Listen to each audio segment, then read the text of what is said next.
NCAA Women's Basketball 2025 Quarterfinals Postgame press conference with Gettysburg, joined by head coach Nate Davis and three seniors. Coach, turning to you for opening statements. Yeah, I mean, it's a bittersweet moment, right? Quickly we tried to reflect on all we've accomplished this year. It's always tough when it comes to an end. It's always tough when, that final buzzer goes off and your season's over. But I also think it's the right time to quickly, reframe your mindset to all you've accomplished this year. And that's why I wanted these three seniors to be up here with me because, I said to them in the locker room, they're the only three seniors in the history of the conference and certainly our school that are going to leave here with 4 conference championships, taking a team to the Elite Eight, which winning the most games ever in a senior season. So there's a lot to be proud of and a lot to reflect on, and that's where our attention is going to go. Obviously, we have so much respect for NYU. They showed why they're such a good team, and they create a lot of problems for you and on the defensive end, but also they have so many versatile players that do such a good job. So, hats off to them for, who they are and the way they're coached and the way they compete. And but at this moment for us, it's about kind of really quickly reflecting on all we've been able to accomplish together and the great memories we've had. And we just want to think about those things for sure. Any other questions? Players, what was it like for you guys on the floor? It seemed like that first 90 seconds was kind of, let's settle it down a little bit with the timeout. What was it like for you guys on the floor with NYU and that the first getting adjusted into the pace of the game that was in reset? Yeah, obviously we didn't have much time to scout them, so I think that played a role. Just getting into it today, watching film on them and stuff. I'd say the first 90 or so seconds we realized they were physical and aggressive. We were trying to match that, but I think just coming off right off the bat, we were a little bit timid, I'd say. But we certainly, once we called a timeout and kind of settled ourselves down, we certainly battled with them and kept our poise and focused on that for the rest of the game.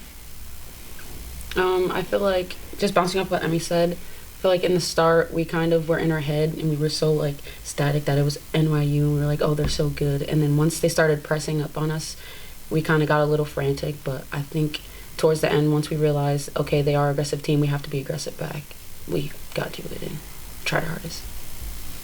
What's it like having a team that, when you'd score, you immediately had to retreat because they came right at you? And a lot of teams don't usually do that, so what's that like? They were very quick. They were great at pushing the ball. We had to focus on our transition defense for sure. Picking up a girl even if she wasn't yours. That's something that we've been focused on a lot this season. But yeah, that was certainly one of our big focuses for today.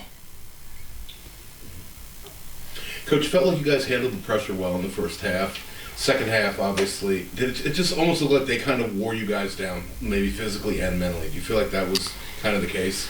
Yeah, I mean, I think what it comes down to is, they're going to be relentless in their pressure, and you just, if you have a mental lapse at all and you just lose focus for a few seconds, it seems like it can get away from you pretty quickly, and that's really what happened. And we talked about that. I mean, I only have so many timeouts I can call to keep the team focused, and we just didn't do as good a job as we could have to kind of regroup and refocus ourselves. We got out of character a little bit. We panicked a little bit. We had some turnovers, some uncharacteristic plays, and that's what good teams do to you, right? They create that feeling like you're going against 10 people and there's nobody open, and you're missing people that are open, and you're making bad passes, or you're turning it over, and all credit to them. They're the ones who created that feeling in us, but going back to the start of the game, and that's what we talked about at timeout. I said, listen, guys, we talked about, we've got to be aggressive against them, and I think we did come out a little bit timid. And once we settled in, I mean, we talked about even at halftime, you take away that first 90 seconds, we're winning. We won the first half. Mm-hmm. So we felt very confident about going to the second half. Now, obviously, they had a great third quarter and created a lot of turnovers in the third quarter, which we didn't handle well, and that's what good teams do. Mackenzie, let's see, this isn't necessarily the senior season you wanted, but talk about kind of how your role changed over the course of the year and really kind of becoming the hype man in the corner. Yeah, absolutely. I mean, for the past couple years on the team, I've already had a pleasure of serving a leadership role, which I thought I've grown a lot in. But being off the court, which is not what I wanted, but it really gave me a different perspective and a new good perspective on things. I could see a lot more things better, from technical standpoint. And just be able to better communicate with my teammates on what I saw. And that just overall gave me a better perspective. And I grew in more ways than I knew I could in being a leader. And I also going through my own adversities myself. I help my teammates go through their own challenges and struggles, whether that be on the court, off the court. And I just think, although it's definitely not the outcome I wanted for myself and my team this year, it's made me a better leader, a better person. So, yeah. Coach said that you've almost become like an extra assistant coach.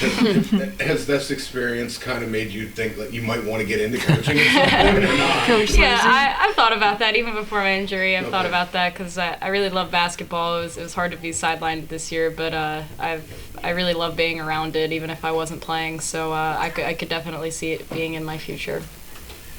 Nate, reflect on what's been like having, obviously, love having Mackenzie on the floor, but Yeah, I mean, as an exercise. I think that's one of the joys of what I get to do is that I get to meet some extremely talented, amazing, gifted people, and certainly Mackenzie is one of those people. And to just see how she carries herself, her work ethic, her drive, her relentless spirit, and the way she attacks all the challenges, and that was no different this year. I mean, it wasn't the challenge she thought she was going to have to attack this year, but she approaches every challenge the same way and is meticulous and determined and is just she doesn't quit. And so I wasn't surprised to see her. I'm thankful for that, but I wasn't surprised to see her come and really help lead this team, even in her role this year.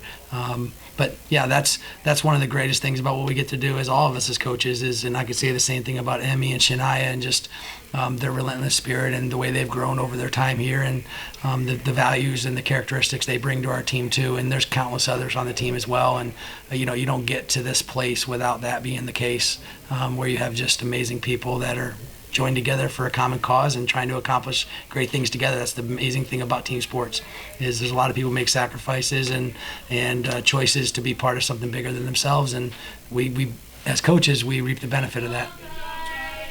I mean, Shania specifically, I think more can reflect on the season. Obviously, Coach mentioned in the beginning, school record for wins, 4 straight conference championships, Elite 8 run, 4 home NCAA games.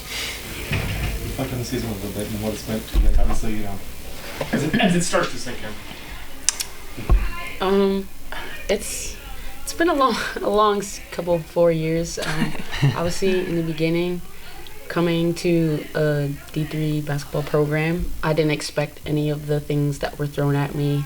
I obviously have grown as a person since freshman year to now, and I don't know. It's just I'm happy I could have been a part of a program like this and met these girls and just played with them and had coaches like the coaches I do have. So yeah, I'd say coming to Gettysburg, our basketball program has always had like a list of goals that we go into each season with, and this year was the first year we really accomplished them. Checked a lot of boxes, having a great home court advantage, winning our conference championship, making it past the Sweet 16 to the Elite 8. Like, we checked a lot of boxes, so I'm super proud of everyone on this team and everyone in our past who has impacted us for sure.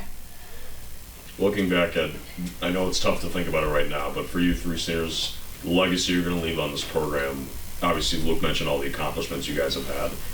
When you reflect on the season after a couple days and some time, what are you going to remember most about your time here at Gettysburg? I think in the moment it's hard to realize like the legacy that we're leaving, but our coaches keep reminding us like we had 4 conference championships, which is obviously really special. Even making it this far, Gettysburg, we haven't done that before here. So I think those are the 2 most special things that stand out. But yeah, I would even say we talked a lot about accomplishments, and outside of all the tangible things, I really say that the people make the place. I've like past players, like coaches, current players, future players. Like this program is really special in terms of the people we recruit and we come in contact with. And I'm really lucky to have met a lot of the people that I've been connected with through this program. And in the words of one of my favorite TV characters, Ted Lasso, a lot of people say there's no place like home, but I really don't think there's any place like Gettysburg women's basketball either. It's awesome. Ted Lasso.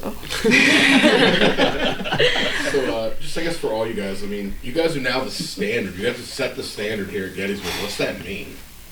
Just whoever wants to go. You want to go first? Okay. It's obviously really special, and obviously we have great connections with all of our underclassmen now, so they have high expectations. They have us, to talk to and reach out to, but they know they have big shoes to fill, and they're excited for it. So I'm super excited to see what brings next for Gettysburg women's basketball. Yeah.